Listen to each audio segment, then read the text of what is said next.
So ನಮ್ಗೆ ಗೊತ್ತಿದೆ general mathematics ಅಂದರೆ 1 + 1 = 2. ಆದರೆ ನಮ್ಮ ಕ್ರಿಶ್ಚಿಯನ್ ಮ್ಯಾಥಮೆಟಿಕ್ಸಲ್ಲಿ ಏನಂದರೆ 1 + 1 = 1. ಹೌದು ಪ್ರಿಯರೇ, ಮ್ಯಾರೇಜ್ ಅನ್ನೋದಾಗಿ ನೋಡೋದಾದರೆ ಅದು 2 ಶರೀರಗಳು ಒಂದೇ ಆಗುವ ಸ್ಥಳವಾಗಿದೆ. ಮೊದಲನೇದಾಗಿ ದೇವರು ಒಂದು ಶರೀರದಿಂದ ಅಂದರೆ ಪುರುಷನ ಶರೀರದಿಂದ ಸ್ತ್ರೀಯನ್ನು ಪ್ರತ್ಯೇಕಿಸಿ, ಅವರು ಸ್ತ್ರೀ ಒಳಗಡೆನೇ ಇದ್ಲು, ಸ್ತ್ರೀಯನ್ನು ಪ್ರತ್ಯೇಕಿಸಿ ಅದಾನದ ನಂತರ ದೇವರ ಸಮಯದಲ್ಲಿ ದೇವರ ಚಿತ್ತಾನುಸಾರವಾಗಿ ದೇವರ ಮುಂದೆಯೂ ದೇವದಾಸರುಗಳ ಮುಂದೆಯೂ ತಂದು 2 ಶರೀರವನ್ನು ಒಂದು ಮಾಡಿ ಹೇಳ್ತಾರೆ, ಇನ್ನು ಮೇಲೆ ಇವರು ಇಬ್ಬರಲ್ಲ, ಇವರು ಒಬ್ಬರೇ. ಹಾಗಾದರೆ ಪ್ರಿಯರೇ, ಇದಾಗಿದೆ ದೇವರ ಒಂದು ಮ್ಯಾಥಮೆಟಿಕ್ಸ್. ಸೊ ಬಹಳ ಸುಂದರವಾಗಿದೆ. ಆದರೆ ಯಾವತ್ತು ಒಂದು ಮಾಡಲಿಕ್ಕೆ ಬಿಡದೇ ಇರುವ ಸೈತಾನನು ಕುಟುಂಬನ ಹೊಡಿಲಿಕ್ಕೆ ನೋಡ್ತಿದ್ದಾನೆ. ಹಾಗಾದರೆ ಪ್ರಿಯರೇ, ಈ ಒಂದು ಸಂಚಿಕೆಗೆ ಬರೋಣ.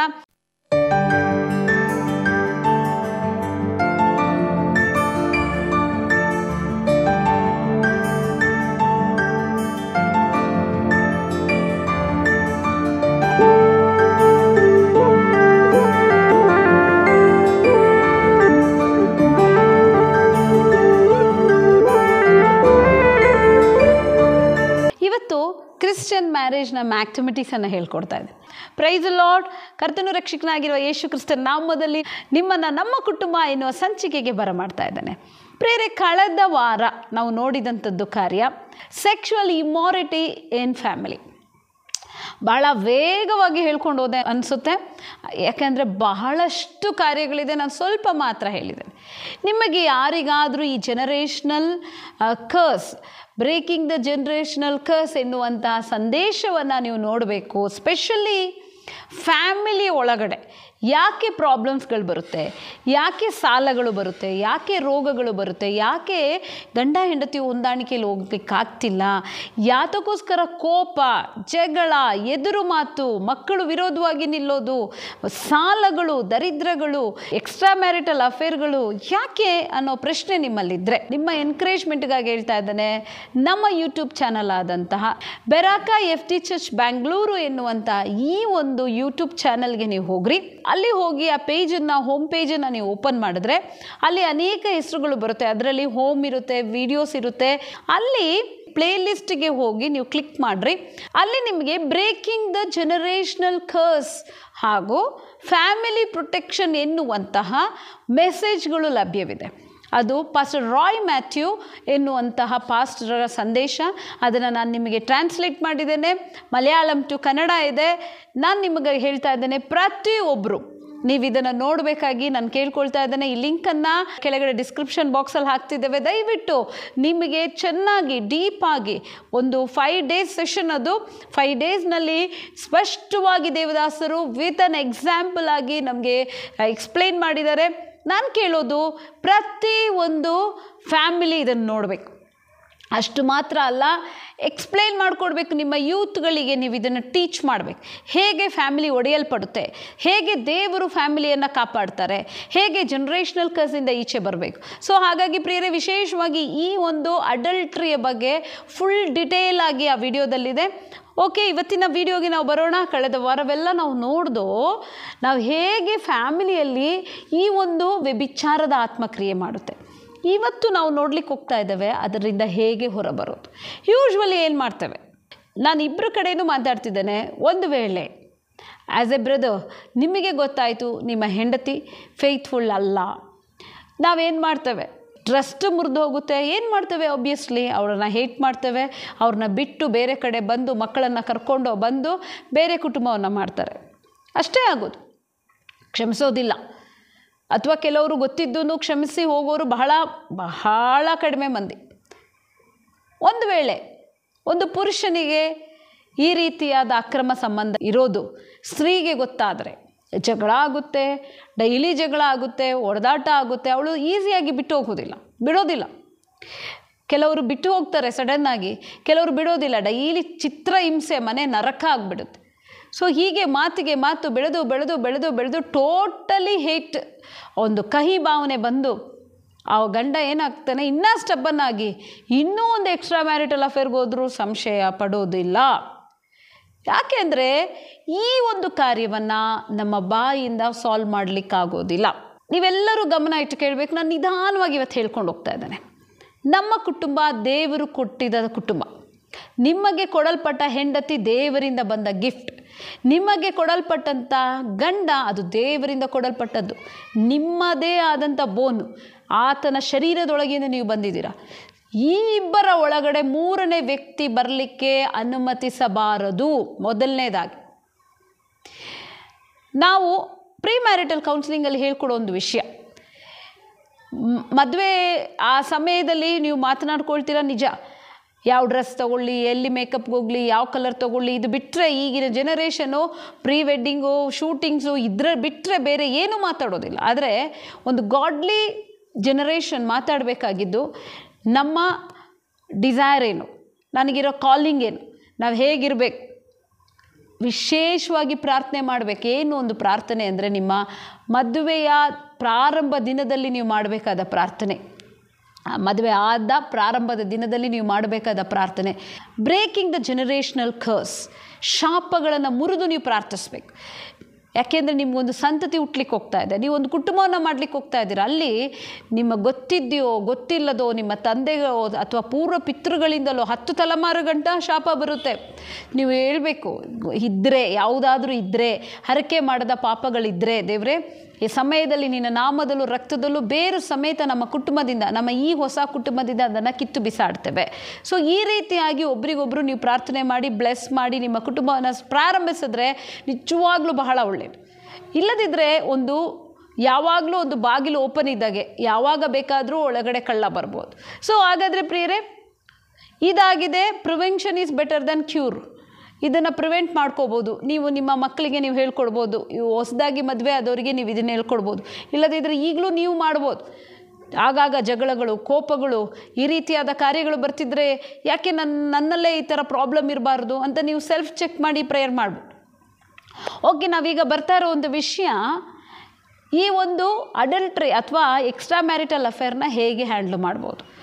ಅದೊಂದು ಮಾತ್ರ ಅಲ್ಲ, ಇದೊಂದಕ್ಕೆ ತಗೋಬೇಡ್ರಿ. ಅನ್ಫೇತ್ಫುಲ್, ಹಣದಲ್ಲಿ ಮೋಸ ಮಾಡಿರುವಂಥ ಹೆಂಡತಿ ಇರ್ಬೋದು, ಗಂಡ ಇರ್ಬೋದು, ರಿಲೇಷನ್ಶಿಪ್ಪಲ್ಲಿರ್ಬೋದು, ಅಥವಾ ಬಚ್ಚಿಟ್ಟು ರಹಸ್ಯಗಳನ್ನು ಬಚ್ಚಿಟ್ಟು ಕೆಲವು ವಿಷಯಗಳನ್ನು ಹೇಳದೆ ಮೋಸ ಮಾಡಿರ್ಬೋದು. ಯಾವುದೇ ಆಗಲಿ, ಇದೆಲ್ಲ ಪ್ರಾಬ್ಲಮ್ಸ್ಗಳನ್ನ ನಾನು ಒಂದು ಕಲ್ಲಿ ತಂದು ನಾನು ಮಾತನಾಡ್ತಿದ್ದೇನೆ. ಹೇಗೆ ಸಾಲ್ವ್ ಮಾಡ್ಕೊ, ನಮ್ಮ ಮನೆಯ ಪ್ರಾಬ್ಲಮನ್ನು ಹೇಗೆ ಸಾಲ್ವ್ ಮಾಡ್ಕೊಳ್ಬೋದು. ಪ್ರಿಯರೇ, ಬಾಯಿಂದ ದಯವಿಟ್ಟು ಸಾಲ್ವ್ ಮಾಡೋಕ್ಕೆ ಹೋಗ್ಬಿಡ್ರಿ. ಅದು ಆಮೇಲೆ ಫಸ್ಟ್ ಮಾಡಬೇಕಾದ ಕೆಲಸ ಪ್ರಾರ್ಥನೆ. ಓ ಸಿಸ್ಟರ್, ನಾನು ಪ್ರೇಯರ್ ಮಾಡ್ತಿದ್ದೀನಿ. ಸೊ ನಾನು ಕೇಳ್ತಾಯಿದ್ದೀನಿ, ಹೇಗೆ ಪ್ರಾರ್ಥನೆ ಮಾಡ್ತಿದ್ದೀರಾ? ನಾನು ಇವತ್ತು ಕೇಳ್ತಾ ಇದ್ದೀನಿ, ನೀವು ಸತ್ಯ ಹೇಳ್ರಿ, ನೀವೆಷ್ಟು ಜನ ಅಳ್ತಾ ಇದ್ದೀರಾ? ಸ್ಪೆಷಲಿ ನಾನು ಸಿಸ್ಟರ್ಸ್ನ ಕೇಳ್ತಾ ಇದ್ದೀನಿ. ಸಿಸ್ಟರ್ಸ್, ನೀವು ನಿಮ್ಮ ಕುಟುಂಬಕ್ಕಾಗಿ ನೀವೆಷ್ಟು ಅಳ್ತಿದ್ದೀರಾ? ನಿಮ್ಮ ಮಕ್ಕಳು, ನಿಮ್ಮ ಗಂಡನಿಗಾಗಿ ನೀವೆಷ್ಟು ಕಣ್ಣೀರಿಡ್ತಿದ್ದೀರಾ? ಅವರು ಎಷ್ಟು ಸರಿ ನೀವು ಅವ್ರ ಕಾಲುಗಳನ್ನ ಇಟ್ಕೊಂಡಿದ್ದೀರಾ, ಬೇಡಿದ್ದೀರಾ, ಇದೊಂದು ಅವಕಾಶ, ಇದೊಂದು ಸರಿ ನಾವು ಚೆನ್ನಾಗಿರೋಣ, ಮತ್ತೆ ನಾವು ಚೆನ್ನಾಗಿರೋಣ ಅಂತ ನೀವೆಷ್ಟು ಸತಿ ಕೇಳ್ಕೊಂಡಿದ್ದೀರಾ? ಆದರೆ ನಿಮಗೆ ಸಿಕ್ಕ ಉತ್ತರ ಏನಾಗಿದೆ? ಅದೇ ಕಠಿಣ ಹೃದಯ, ಕಲ್ಲು ಹೃದಯ ಅಲ್ಲ, ಕರಗದೇ ಇಲ್ಲ. ತನ್ನ ಹೆಂಡತಿ ಅನ್ನೋವಂಥ ಕರುಣೆನೇ ಇಲ್ಲ, ಪ್ರೀತಿನೇ ಇಲ್ಲ, ಮಕ್ಕಳೆನ್ನುವ ಮಮತೆ ಇಲ್ಲ, ರೆಸ್ಪಾನ್ಸಿಬಿಲಿಟಿ ಇಲ್ಲ, ತಾನು ತನ್ನ ಸುಖ. ಬ್ರದರ್ಸ್ ಹತ್ರ ಕೇಳ್ತಾ ಇದ್ದೀನಿ, ಎಷ್ಟು ಸರಿ ಕನ್ವಿನ್ಸ್ ಮಾಡಿದ್ದೀರಾ ನಿಮ್ಮ ವೈಫಿಗೆ? ಎಷ್ಟು ಸರಿ ಹೇಳಿದ್ದೀರಾ ಹಠ ಮಾಡಬೇಡ, ಕೋಪ ಮಾಡ್ಕೋಬೇಡ, ಜಗಳ ಆಡಬೇಡ? ಎಷ್ಟು ಸರಿ ಪರಿಪರಿಯಾಗಿ ಕೇಳ್ಕೊಂಡಿದ್ದೀರಾ?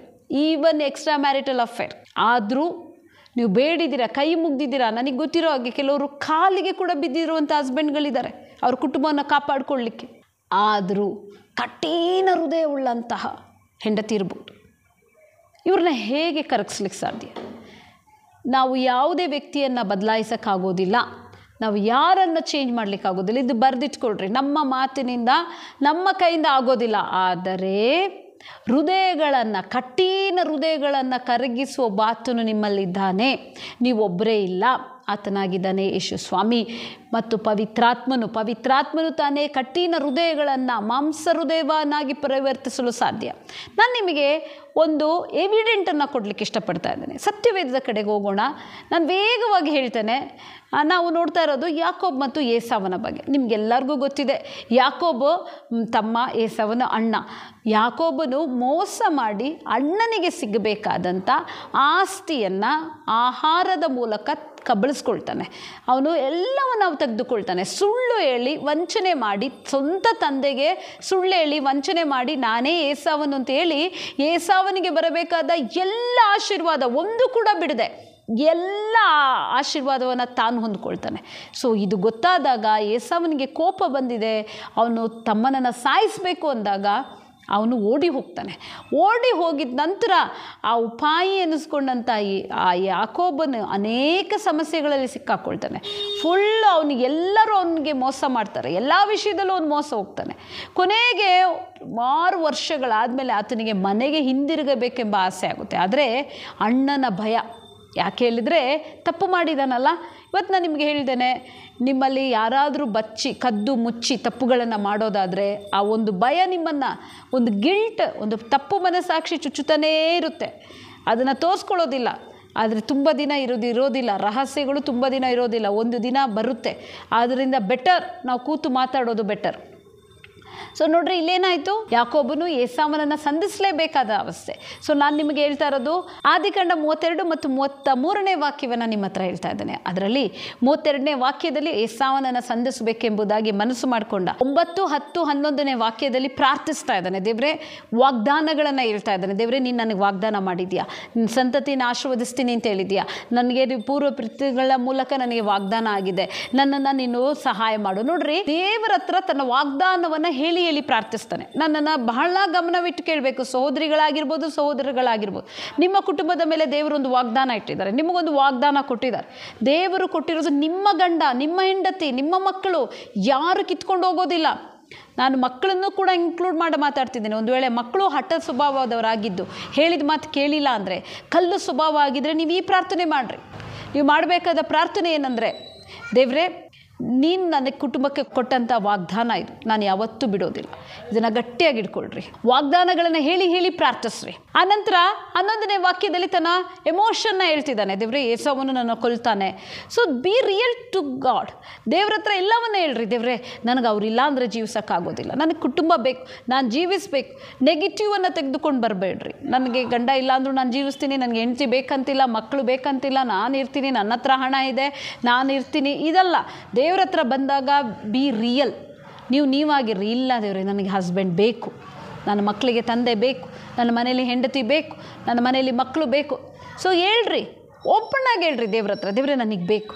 ನೋಡ್ರಿ, ಅವನೇನು ಮಾಡ್ದ, ಅವನ ಹೆಸರೇ ಉಪಾಯಿ. ಅವನೇನು ಮಾಡ್ತಿದ್ದಾನೆ, ಪ್ರಾರ್ಥನೆ ಮಾಡ್ತಿದ್ದಾನೆ, ಫುಲ್ಲು ಪ್ರೇಯರ್ ಮಾಡ್ತಾನೆ, ಈ ಕಡೆ ಪ್ಲ್ಯಾನಿಂಗು ಮಾಡ್ತಿದ್ದಾನೆ. ಏನಂತ, ತನ್ನಗೆ ಇಗಲ್ಪಟ್ಟ ಆ ಹೆಂಡತಿಯನ್ನು 2 ಪಾಳ್ಯವನ್ನಾಗಿ ಮಾಡಿ, ಫಸ್ಟು ಒಂದು ಪಾಳ್ಯವನ್ನು ಮುಂಚೆ ಕಳಿಸ್ತಾನೆ, ಹೆಂಡತಿ ಮಕ್ಕಳು ಅವ್ರಿಗಿರುವಂಥ ಎಲ್ಲವನ್ನು. ಇನ್ನೊಬ್ಬರನ್ನ ಮುಂದೆ ಕಳಿಸ್ತಾನೆ. ಇಬ್ಬರು ಆಗಿ ಅವ್ರೇನು ಮಾಡ್ತಿದ್ದಾರೆ, ಎದುರುಗೊಳ್ಳಕ್ಕೆ ಹೋಗ್ತಿದ್ದಾರೆ.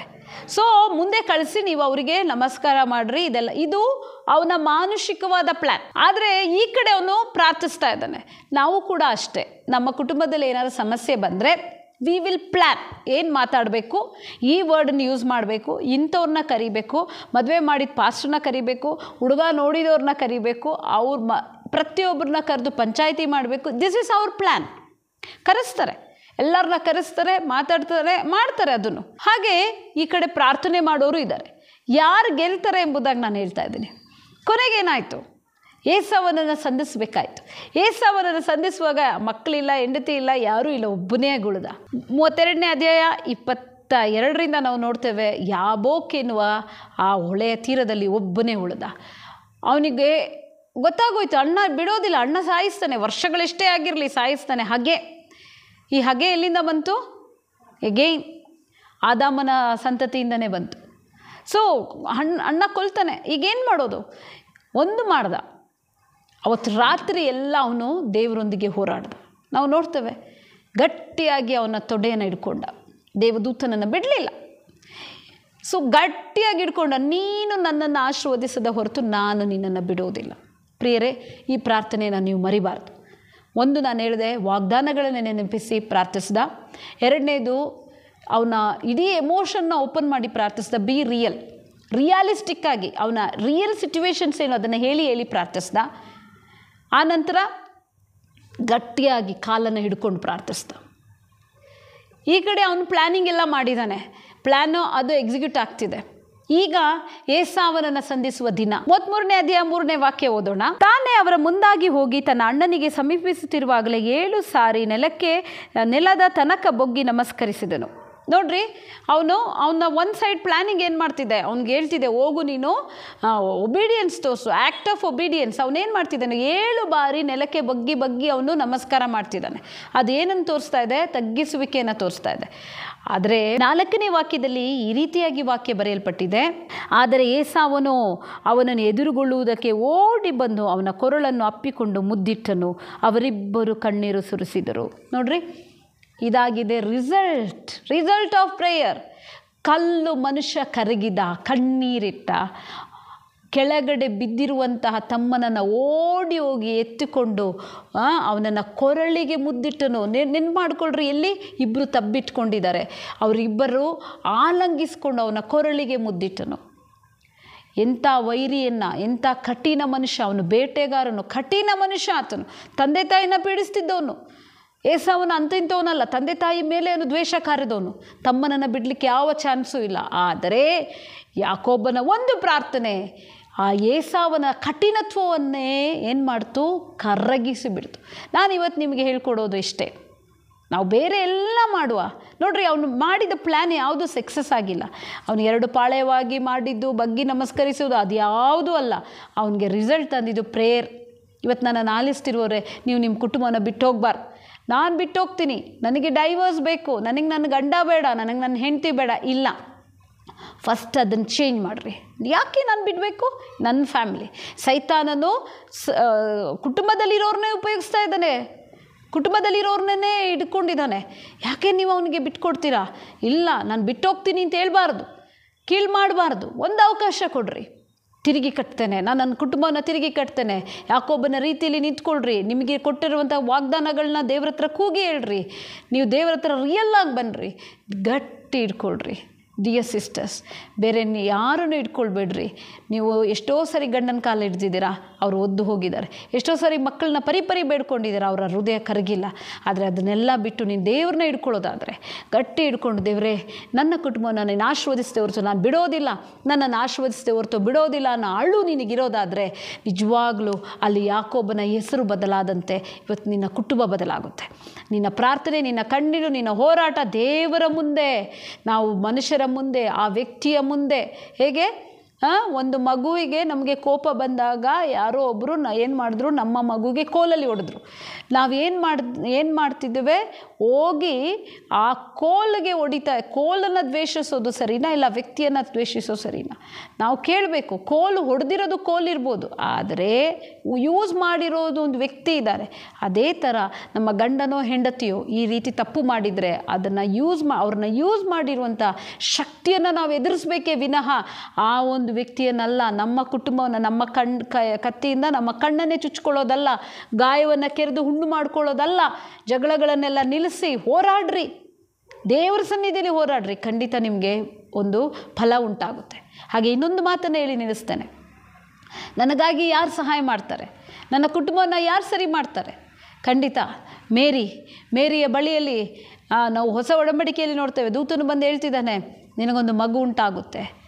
ಹೇಗಾದಿತ್ತು, ನಾನು ಪುರುಷನನ್ನು ಅರಿತಿಲ್ಲವಲ್ಲ ಅಂದಾಗ ಪವಿತ್ರಾತ್ಮ ನಿನ್ನ ಮೇಲೆ ಬರ್ತಾರೆ ಅಂದಾಗ ಅವಳು ಒಪ್ಪಿಸ್ಕೊಡ್ತಾಳೆ. ಒಪ್ಪಿಸ್ಕೊಟ್ಟ ತಕ್ಷಣ ಅವಳು ಯೋಸೆಫಿಗೆ ಫೋನ್ ಮಾಡಲ್ಲ, ನಾನು ಹಿಂಗೆ ಪ್ರೆಗ್ನೆಂಟ್ ಆಗಿಬಿಟ್ಟಿದ್ದೀನಿ, ನನ್ನ ಸೇರಿಸ್ಕೊ ಅಂತ ಹೇಳಲ್ಲ, ಅಥವಾ ಯಾರಿಗೂ ವಾಟ್ಸಪ್ ಮಾಡಲ್ಲ, ಅಥವಾ ಯಾರ ಜೊತೆನೂ ಹೆಲ್ಪ್ ಕೇಳಲ್ಲ.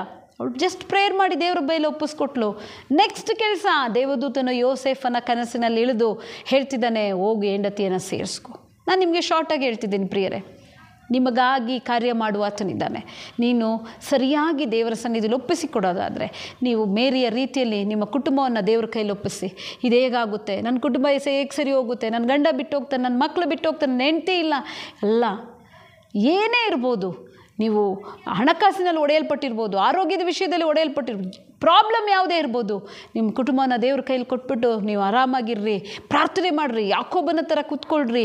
ನಾನು ಒಂದೇ ಹೇಳ್ತೇನೆ, ಯಾರ ಹತ್ರ ಮಾತಾಡಬೇಕು, ಯಾವ ಕಠಿಣ ಹೃದಯರೊಂದಿಗೆ ಮಾತನಾಡಬೇಕು, ಯಾರ ಮನಸ್ಸನ್ನು ಕರಗಿಸ್ಬೇಕು, ಯಾರ ಬಳಿಯಲ್ಲಿ ಸಂಧಾನ ಮಾಡಬೇಕು, ಯಾರ ಹತ್ರ ಹೆಲ್ಪ್ ಬರಬೇಕು, ಅದು ದೇವರು ಮಾಡುವನಾಗಿದ್ದಾನೆ. ಅನೇಕ ಎಕ್ಸಾಂಪಲ್ನ ನಾನು ಕೊಡ್ಲಿಕ್ಕೆ ಸಾಧ್ಯ. ಪ್ರಿಯರೇ, ನಿಮ್ಮ ಮಾತಿಂದ ನಿಮ್ಮ ಕುಟುಂಬವನ್ನು ಒಡ್ಕೊಳ್ಬೇಡ್ರಿ, ನಿಮ್ಮ ಮಕ್ಕಳನ್ನು ದೂರ ಮಾಡ್ಕೋಬೇಡ್ರಿ, ಯಾರನ್ನು ಬಿಟ್ಟು ಹೋಗ್ಬೇಡ್ರಿ, ಯಾರನ್ನು ದೂರ ತಳ್ಳಬೇಡ್ರಿ. ನಿಮ್ಮ ಸೊತ್ತು ಅವರು, ನಿಮ್ಮ ಆಸ್ತಿ ನಿಮ್ಮ ಗಂಡ, ನಿಮ್ಮ ಆಸ್ತಿ ನಿಮ್ಮ ಹೆಂಡತಿ, ನಿಮ್ಮ ಆಸ್ತಿ ನಿಮ್ಮ ಮಕ್ಕಳು. ಇದನ್ನು ಬಿಟ್ಕೊಡ್ಬೇಡ್ರಿ, ಹೋರಾಡಿ ಗೆಲ್ರಿ. ಪ್ರಾಬ್ಲಮ್ಸ್ನ ನೋಡಬೇಡ್ರಿ, ಪ್ರಾಬ್ಲಮ್ ತಂದಾಕೋ ನಾವು ವಿರೋಧವಾಗಿ ನಿಂತ್ಕೊಳ್ರಿ. ಸೈತಾನನನ್ನು ಎದುರಿಸಿ ಸೈತಾನನು ಚದರಿ ಓಡುವನೆಂಬುದಾಗಿ ವಾಕ್ಯ ಬರೆಯಲ್ಪಟ್ಟಿದೆ. ಆದುದರಿಂದ ವ್ಯಭಿಚಾರಕ್ಕೆ ಇರುವ ಒಂದೇ ಒಂದು ಕಾರ್ಯ ಪ್ರಾರ್ಥನೆ. ಕೇಳ್ರಿ, ವ್ಯಭಿಚಾರಕ್ಕೆ ನನ್ನ ಮನೆಯಲ್ಲಿ ನನ್ನ ಕುಟುಂಬದಲ್ಲಿ ಜಾಗ ಇಲ್ಲ, ಅನ್ಫೇತ್ಫುಲ್ನೆಸ್ಗೆ ಜಾಗ ಇಲ್ಲ, ಮರ್ಮರಿಂಗಿಗೆ ಜಾಗ ಇಲ್ಲ, ಕೋಪಕ್ಕೆ ಜಾಗ ಇಲ್ಲ. ನನ್ನ ಕುಟುಂಬ ಅದು ದೇವರ ಕರದಲ್ಲಿದೆ. ನೋಡ್ರಿ, ಈ ರೀತಿ ಪ್ರಾರ್ಥನೆ ಮಾಡೋದಾದರೆ ವಂಶ ಪಾರಂಪರ್ಯ ಶಾಪಗಳನ್ನ ಕಿತ್ತು ಹಾಕಿ ಒಂದು ಸುಂದರವಾದ ಕುಟುಂಬನ ನೀವು ಕಟ್ಕೊಳ್ಬೋದು. ಬನ್ನಿ ಪ್ರಿಯರೇ, ದೇವರು ನಿಮ್ಮನ್ನು ಆಶೀರ್ವದಿಸಲಿ. ನಾನು ಒಂದು ನಿಮಿಷ ನಿಮಗಾಗಿ ಪ್ರಾರ್ಥಿಸ್ತೇನೆ. ಕರ್ತನೇ, ನಾನು ಆಲಿಸ್ತಿರುವಂಥ ಯಾವುದಾದ್ರೂ ಕುಟುಂಬ ಈ ರೀತಿಯಾದ ಕಣ್ಣೀರಲ್ಲೂ ಕಷ್ಟದಲ್ಲೂ ಅವಮಾನಗಳಲ್ಲೂ ಹೋಗುತ್ತಿರೋದಾದರೆ ಈ ಸಮಯದಲ್ಲಿ ಕರ್ತನೆ ಪ್ರಾರ್ಥಿಸ್ತಾ ಇದ್ದೇನೆ, ಯೇಸುವಿನ ಅಧಿಕಾರವುಳ್ಳ ನಾಮದಲ್ಲಿ ಎಲ್ಲ ಕುಟುಂಬದಿಂದ ಎಲ್ಲ ವ್ಯಭಿಚಾರದ ಆತ್ಮ, ಎಲ್ಲ ಡಿವಿಷನ್ ಸ್ಪಿರಿಟ್ಗಳನ್ನು, ಡೈವರ್ಸ್ ಸ್ಪಿರಿಟ್ಗಳನ್ನು, ಜಗಳದ ಆತ್ಮಗಳನ್ನು, ಎರಡು ಮನಸ್ಸಿನ ಆತ್ಮಗಳನ್ನು ಗದರಿಸಿ ಪ್ರಾರ್ಥಿಸ್ತಾ ಇದ್ದೇನೆ. ಒಂದೊಂದು ಕುಟುಂಬವು ಕ್ರಿಸ್ತನ ಭಯದಲ್ಲೂ ಕ್ರಿಸ್ತನ ಪ್ರೀತಿಯಲ್ಲೂ ಕಟ್ಟಲಿ ದೇವರೇ. ಅಪ್ಪ, ಗಂಡನಿಗೆ ಹೆಂಡತಿ ಒಬ್ಬೇ ಆಗಲಿ, ಹೆಂಡತಿಗನ್ನ ಗಂಡ ಪ್ರೀತಿಸಲಿ, ಮಕ್ಕಳು ತಂದೆ ತಾಯಿಯನ್ನು ಸನ್ಮಾನಿಸಲಿ ದೇವರೇ. ನಿನ್ನ ಕ್ರಮ ಒಂದೊಂದು ಕುಟುಂಬದಲ್ಲಿ ಇಳಿದು ಬರಲೆಂದು ಯೇಸುವಿನ ನಾಮದಲ್ಲಿ ಪ್ರಾರ್ಥಿಸ್ತೇನೆ. ಒಂದೊಂದು ಕುಟುಂಬದ ಸುತ್ತ ದೈವಿಕ ಕಾವಲನ್ನು ಹೇಳ್ತಾ ಇದ್ದಾನೆ ದೇವರೇ. ಗಂಡನನ್ನು ಅಪ್ಪ ಅನುಗ್ರಹಿಸಿ ಪ್ರಾರ್ಥಿಸ್ತೇನೆ. ದೈವಿಕ ಕಾವಲಾಗ್ತಾ ಇದ್ದಾನೆ. ಯಾವ ಸ್ತ್ರೀ ಮುಟ್ಟದಂತೆ ರಕ್ತದಲ್ಲಿ ಮುದ್ರೆ ಇಡ್ತಾ ಇದ್ದಾನೆ. ಈಗಿರುವ ಎಲ್ಲ ಬಂಧನಗಳು, ಎಲ್ಲ ಸಂಬಂಧಗಳು ಯೇಸುವಿನ ನಾಮದಲ್ಲಿ ಮುರಿಯಲ್ಪಡಲಿ. ಎಲ್ಲ ಅನ್ಗಾಡ್ಲಿ ಸೋಲ್ ಟೈಗಳು ಬ್ರೇಕ್ ಆಗಲಿ ಯೇಸುವಿನ ನಾಮದಲ್ಲಿ. ನಮ್ಮ ಯೌವನಸ್ಥರನ್ನು ಹಿಡಿದಿರುವ ಎಲ್ಲ ಅನ್ಗಾಡ್ಲಿ ಟೈಗಳು ಮುರಿದು ಬೀಳಲಿ ರಾಜ. ದೇವರ ಚಿತ್ತ ಇರುವ ಮದುವೆಗಳು ಉಂಟಾಗಲಿ ಅಪ್ಪ. ಕರ್ತನೇ, ಅಪ್ಪ, ಕುಟುಂಬದಲ್ಲಿರುವ ಹೆಂಡತಿಯರಿಗಾಗಿ ಪ್ರಾರ್ಥಿಸ್ತಾ ಇದ್ದಾನೆ. ಅವರನ್ನು ಹಿಡಿದಿರುವಂಥ ಎಲ್ಲ ಆಸೆಗಳು, ಇಚ್ಛೆಗಳು, ಮೋಹಗಳು ಯೇಸುವಿನ ನಾಮದಲ್ಲಿ ಮುರಿದು ಬೀಳಲಿ ರಾಜನೇ. ಪರಿಶುದ್ಧ ವಸ್ತ್ರದಿಂದ ಅವರನ್ನು ಮುದ್ರೆ ಇಟ್ಟು ಪ್ರಾರ್ಥಿಸ್ತಾನೆ. ಕುಟುಂಬವನ್ನು ಕಟ್ಟುವ ಸ್ತ್ರೀಗಳಾಗಿರಲಿ, ಮಕ್ಕಳುಗಳ ಮೇಲೆ ದೈವಿಕ ಕಾವಲು ಉಂಟಾಗಲಿ. ಒಂದೊಂದು ಕುಟುಂಬ ಕಟ್ಟಲ್ಪಡಲಿ ಯೇಸುವಿನ ನಾಮದಲ್ಲಿ. ಅನುಗ್ರಹಿಸಿ ಪ್ರಾರ್ಥಿಸ್ತೇನೆ ತಂದೆ, ಯೇಸುವಿನ ನಾಮದಲ್ಲಿ ತಂದೆ, ಆಮೆನ್. ದೇವರು ನಿಮ್ಮನ್ನು ಆಶೀರ್ವದಿಸಲಿ ಪ್ರಿಯರೇ. ಹೆಚ್ಚಿನ ವಿವರಗಳಿಗಾಗಿ ಕೆಳಗೆ ಕಾಣುವಂಥ ನಂಬರ್ಗಳಿಗೆ ಫೋನ್ ಮಾಡಿ. ಹಾಗೆ ನಮ್ಮ ಯೂಟ್ಯೂಬ್ ಚಾನಲನ್ನು ನೋಡಿರಿ, ಅನೇಕರಿಗೆ ಈ ಸಂದೇಶವನ್ನು ಕಳಿಸ್ಕೊಡ್ರಿ. ಹಾಗೆ ನ್ಯೂ ಹೋಪಲ್ಲಿರುವ ಎಲ್ಲ ವೀಕ್ಷಕರು ಕೆಳಗೆ ಕಾಣುವ ನಂಬರ್ಗೆ ನೀವು ಫೋನ್ ಮಾಡಿ ನಿಮ್ಮ ಪ್ರಾಬ್ಲಮ್ಸನ್ನು ಹೇಳ್ಕೊಳ್ಬೋದು. ಯಾರಿಗಾದರೂ ಪರ್ಸ್ನಲ್ ಆಗಿ ಕೌನ್ಸಿಲಿಂಗ್ ಬೇಕಾದರೂ ಕೂಡ ನಮ್ಮನ್ನು ನೀವು ನೋಡ್ರಿ ಅಂತ ಕೇಳ್ಕೊಳ್ತೇನೆ. ದೇವ್ರು ನಿಮ್ಮನ್ನು ಆಶೀರ್ವದಿಸಲಿ. God bless you.